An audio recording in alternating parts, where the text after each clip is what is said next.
yaakaar également ban jàngat nga def ci li tukkee ci li nga xamante ne moo di dialogue bi. waaw merci Aïssata. Aïssata, moi je pense il faut que aussi qu'on aille de l'avant. Il faut ñu avancer parce que mon confrère Maître Djibi Diallo lu muy wax nii c'est vraiment nous retourner en arrière. Ce qui s'est passé c'est passé. Il faut qu'on aille de l'avant. On veut des élections.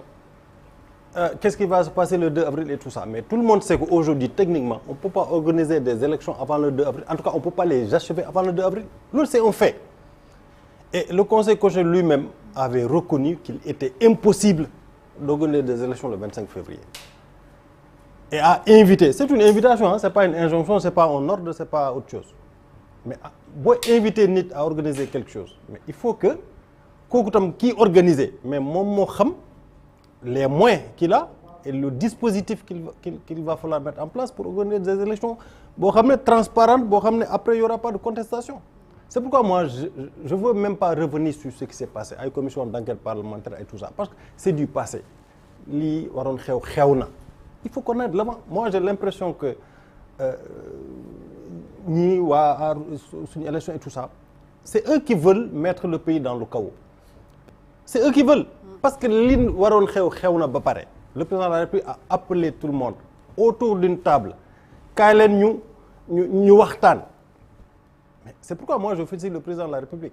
Moi je suis animé de deux sentiments. Sentiment de satisfaction par rapport à l'appel du président de la République et à tous ceux qui ont répondu présent. Mais un sentiment de déception aussi à tous ces gens-là qui ont refusé de participer au dialogue. Yéen, vous voulez une élection. Nous aussi on veut une élection. Mais qu'est-ce qui nous empêche aujourd'hui? Qu'est-ce qui nous empêchait de venir autour d'une table? Ils voulaient une élection avant le 2 avril. Mais ils pouvaient venir là-bas et dire que le président de la République, on veut une élection le 3 mars. Mais certains de leurs membres li ñuy reproché président de la République mooy bi muy jël décret pour annuler élection présidentielle bi concerté wul ak ñoom nee nañ c'est bien après bi ñu defee lépp ba lépp xew ba pare ba yëf yi jaxasoo ñu door leen di woo am na si ñoom ñoo xamante ne loolu la ñuy reproché le président. moo tax ma ne il faut qu'on aille de l'avant. Mais oui, il faut qu'on avance. Loolu xew na fii commission d'enquête xew na fii beaucoup de choses sont passées. Mais est-ce qu'on doit passer tout notre temps à dire que oui, il n'avait pas fait ceci, la commission d'enquête ne pouvait pas convoquer des magistrats? Ça sert à quoi aujourd'hui? Toujours est-il que le fait est que les élections ont été reportées et c'est acté. Loolu jàll na le 25 février déjà dépassé nañ ko. Mais est-ce qu'on doit se mettre là à vouloir plonger le pays dans le chaos? Qu'est-ce qu'on y gagne? Ñëw leen ñu waxtaan. Le président de la République a dit le 2 avril son mandat se termine. Il n'a jamais dit qu'il va rester au-delà du 2 avril. Il l'a jamais dit. Il a dit que son mandat se termine. Kaay leen ñu waxtaan. Vous pouvez proposer tout ce que vous voulez. Et il a dit, c'est pas parce que le dialogue a arrêté quelque chose que ça va être appliqué automatiquement. Moom nee na en vertu des dispositions de 92 de la Constitution, il va saisir le Conseil constitutionnel. Est-ce que mon confrère sait ce que le Conseil constitutionnel va décider? On ne sait pas. On ne sait pas. Donc, mais on a trouvé un consensus. On va saisir le Conseil constitutionnel et le Conseil constitutionnel va décider. Ce qui est important, honnêtement, c'est la stabilité de ce pays. Moi, j'ai l'impression qu'il y a des gens à une élection. Moi, non, c'est que moi, j'ai pas compris, honnêtement, j'ai pas compris leur démarche. Parce que si vous êtes société civile, élection nga bëgg jëm. Ki néna way dinañ dem élection. Mais ñëwul, même bu dé suba sax nga bëgg élection. Nañ dem élection ci ban date? Oui, mais justement, mais les termes de référence du dialogue national, c'était deux points. La date et l'après 2 avril. Vous avez des choses à dire. Au lieu de le dire sur les plateaux, dans les marches et tout ça, appelé journée morte, sans même penser aux góorgóorlu qui vivent au jour le jour là. Mais allez à Diamniadio, vous dites au président de la République, ñun de le 3 mars lañ bëgg, le 10 mars lañ bëgg. Et on verrait ce que le président de la République allait décider. Et tout le monde a vu, comme Mayoro l'a dit, hein, contrairement à ce qu'on pense, c'est pas la majorité qui était absente, hein. Non. Le pouvoir quand même plus l'opposition et toutes les personnalités de ce pays-là, mais toutes les forces vives de la nation étaient là-bas à Diamniadio. C'est pas parce que 2-3 personnes n'étaient pas là-bas que c'est pas représentatif. Moi je pense que, comme je l'ai dit, il faut qu'on aille de l'avant. Sénégal ñun ñëpp ñoo ko bokk. On n'a rien à gagner qu'au soit du 2 avril ou après 2 avril que le pays périclite, qu'il y ait des trucs. Qu'est-ce qu'on y gagne?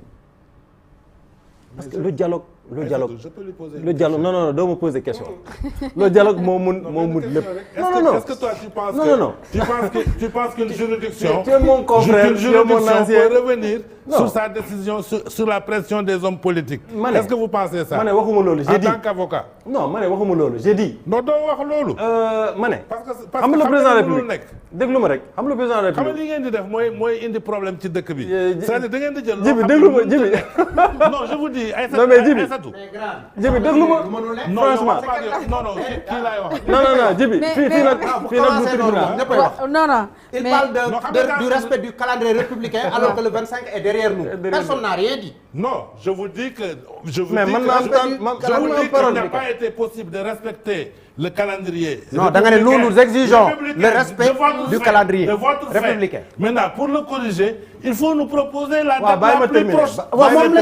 Non, vous l'avez proposé le 2 juin. Oui. Or, le mandat du président expire le 2 avril. Mais ça, c'est pas bien. Non, le moyen de dire, on va en parler. Xam nga le dialogue est libre de proposer lu mu bëgg. En dernier ressort, c'est le Conseil constitutionnel qui décide. En dernier ressort, c'est le Conseil constitutionnel qui décide. Mais oui, c'est le Conseil constitutionnel. Mais la preuve, l'Assemblée nationale a usé de son pouvoir qui lui est reconnu par la Constitution et par la loi organique de la Cour suprême, c'est-à-dire de voter des lois constitutionnelles. Est-ce qu'on pouvait contester ça à l'Assemblée nationale? On ne peut pas. Parce que c'est la Constitution elle-même et la loi organique sur le règlement intérieur qui dit que un groupe de députés, en tout cas, peut proposer une loi constitutionnelle def nañ ko. C'est obligatoirement ça devait être soumis au contrôle du Conseil constitutionnel. Le Conseil constitutionnel a décidé que baaxul. Mais on prend acte, on avance. Mais vous n'avancez pas, vous reculez. Si, on avance. Ici également, c'est la même chose. Les gens se sont réunis. Ceux qui se sont réunis, c'est des citoyens sénégalais, ce sont des forces vives de ce pays. C'est pas des gens négligeables. C'est pas des... ceux qui ne sont pas venus, ils sont négligeables. J'ai pas dit ça, mais ceux qui sont venus, waxuma loolu. Ceux qui sont venus, ils sont pas négligeables. Parce que toutes les couches de la population étaient représentées. L'église. Mais divergence yi fi mu ëppee côté bi mu ëppee mooy jafe-jafe yi ñi nga xamante ne ñoo gën a ñàkk a déggoo ñooñu ñoo ñëwul est-ce que ça aurait pas eu plus de valeur. moo tax man. qui ont pris la parole. mais Djibi Diallo mënoo copier nit ñi tout le temps. la date des élections avant le 2 avril. mais Diallo mënoo vous copier nit n'avez ñi pas tout le temps. respecté ça. C'est pourquoi j'ai dit que moi je suis animé de sentiments de déception. Moi je suis déçu. Idriss Seck mais depuis combien de temps waxul dara. mais lu muy wax. mais war na wax waxul musul wax dara. mu bàyyi ba tey il envoie au Djibi Diallo pour dire que j'étais pas d'accord sur X. non dëkk bu pëcc en tout cas vraiment pour terminer. mais man maa ngi fii di wax pour moom il n'a pas besoin de parler. pour terminer il va dire quoi. pour terminer. rapidement ñu jox El Hadj Malick yu moom tam mu sànni si yàlla. bàyyi wax Idrissa Seck ni mu waaye grand bi ñu koy bàyyi. dama lay wax benn affaire. mais maître. non débat bi du demee noonu de. il faut l'organiser maa ngi ñu organiser ko. maître. non les libéraux là. mais